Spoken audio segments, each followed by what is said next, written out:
In this guide, we'll run through how to get the Void-Crystal Panther mount, which is a new crafting mount attached to the returning horrific visions. So what we need to do for this is get our hands on a bunch of materials found within the visions, and then we need to craft it. It is tied to Jewelcrafting, but you are able to put in a work order for someone else to craft it for you if you do not have a character that has Jewelcrafting. So let's run through all the things we need. First of all, I had a mask active during all of this, and I'm not too sure if it is a requirement to get all the pieces, but it most likely is, because a lot of this stuff that's collectible within the divisions is tied behind at least having one mask active. So if you're doing a no mask run and you don't see these things or they're not dropping, then that's most likely why. So first of all, we need the recipe, and also the mob that gives us the recipe gives us one of the other items we need as well, so we need to kill it regardless. So for this, we need to go to the Orgrimmar one, so Orgrimmar needs to be active, and we want to go to Valley of Honor where Raxar is. But before we get to Raxar, on the right of the auction house there'll be a hut. We're going to go inside there and we'll find the mob called Big Keech. We're going to kill him, and we're going to get ourselves the Orb of Mystery, which is one of the items we need, but we only need one of it, and we also get the recipe for Jewel Crafters, but you will need to be on your Jewel Crafter character. Next up, we need 4 of these Infused Bars, and these can come from Orgrimmar or Stormwind. If you're currently farming Orgrimmar,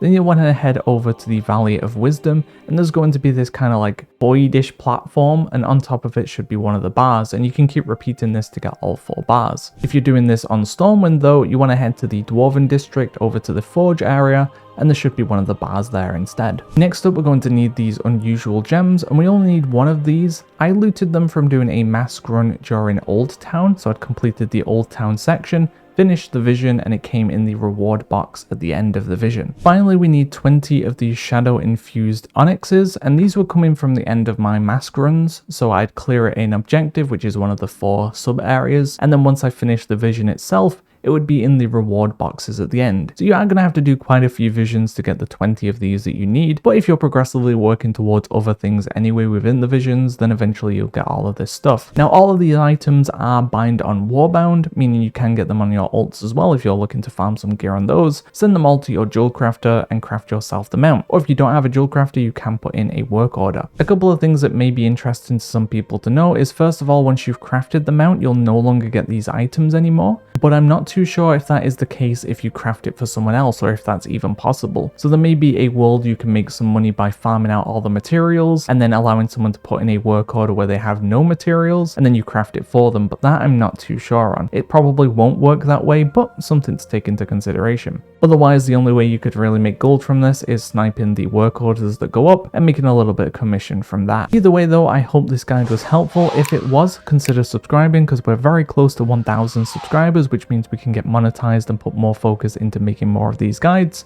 Outside of that, look out for more guides coming soon. Thanks for watching, guys. See ya.